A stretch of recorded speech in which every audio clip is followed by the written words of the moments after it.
여러분, JTBC 뉴스룸을 시작하겠습니다. 평양에서 열린 사상 첫 월드컵 예선 남과 북의 축구 경기가 약 30분 전쯤에 끝났습니다. 오늘 경기는 한국이 우세할 것이라 예상했지만 양 팀이 팽팽하게 맞붙은 경기였습니다. 결과는 0대0 무승부였습니다.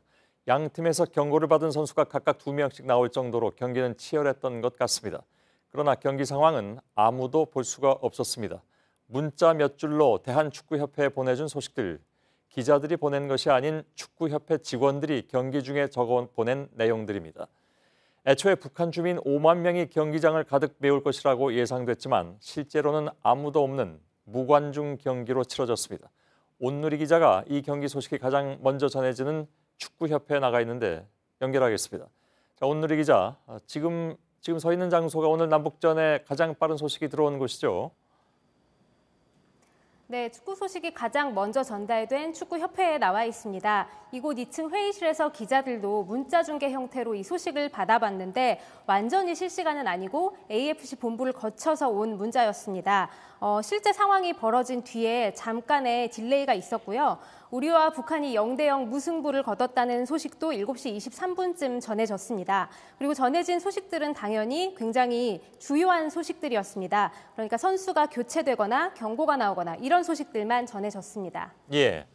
자, 그럼 문자 중계 그리고 지금까지 올라온 사진 몇 장 이 정도로 이제 오늘 상황을 가늠해 볼 수밖에 없는 그런 상황이군요.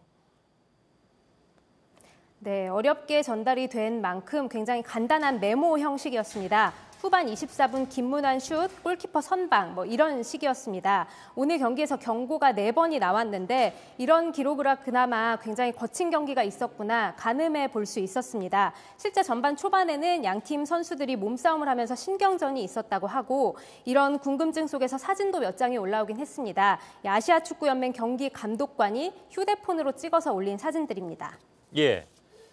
김일성 경기장에 5만 관중이 운집할 것이다. 그래서 일방적인 응원 속에 경기를 할 수밖에 없다. 이런 예상들이 많이 나왔었는데 하여간 오늘 관중이 한 명도 안 들어왔다고요?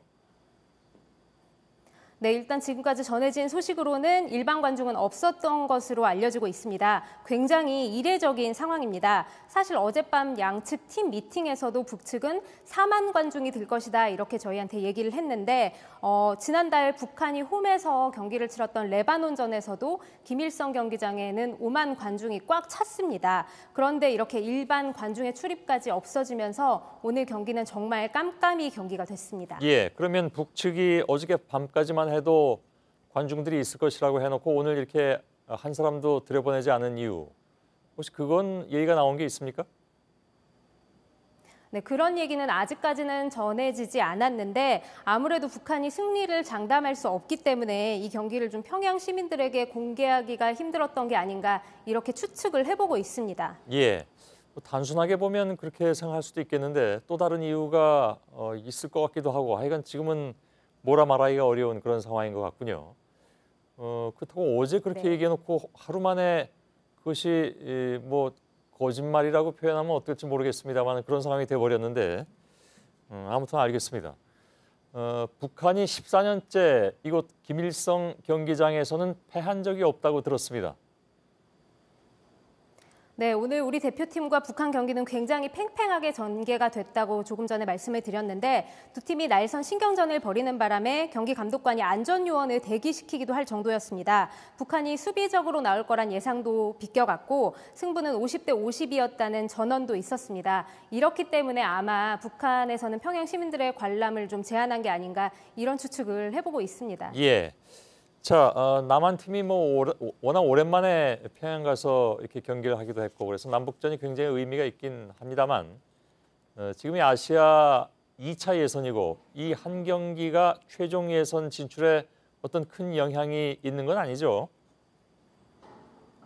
네, 이 경기에 앞서서 한국과 북한은 나란히 2승씩을 거뒀습니다. 우리가 골득실에 앞서서 1위를 달리고 있는데 이번 경기는 2022년에 치러지는 카타르 월드컵 2차 예선입니다. 이제 3경기를 치렀을 뿐이고 아직도 5경기가 남아 있습니다. 모든 경기를 다 치른 후에 조 상위 2개 팀이 최종 예선에 진출을 합니다. 2차 예선은 홈앤어웨이로 치러지기 때문에 북한 팀도 내년 6월 4일에 남쪽으로 경기를 하러 내려와야 합니다. 경기 장소는 경기장은 아직까지 정해지진 않았지만 서울이 유력합니다. 예.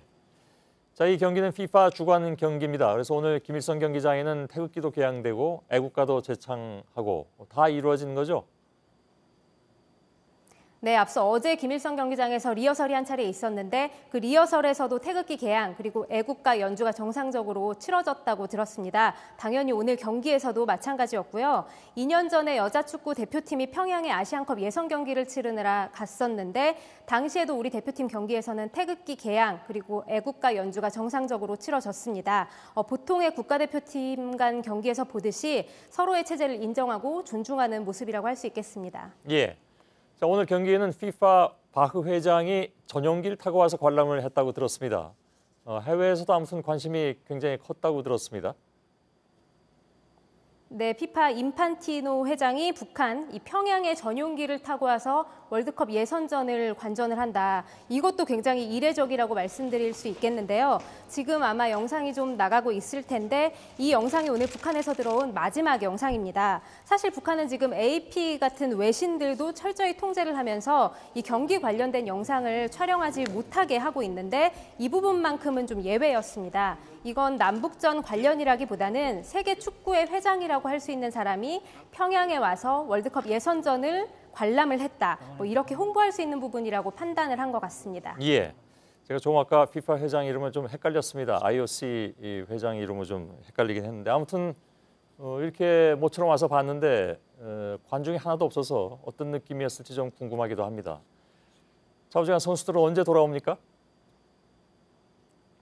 네, 오늘 경기를 마친 선수들은 고려 호텔에서 하룻밤을 보내고 내일 오후 4시쯤 중국 베이징으로 이동을 합니다. 그곳에서 약 3시간 정도 좀 기다린 다음에 비행기를 타고 한국에는 자정 조금 넘어서 모레 새벽에 도착을 합니다. 해외파 선수들은 베이징에서 직접 각자 팀으로 돌아가게 됩니다. 예, 오늘 경기 장면을 북한이 DVD로 만들어서 선수들 귀국길에 전해준다고 들었는데 맞습니까?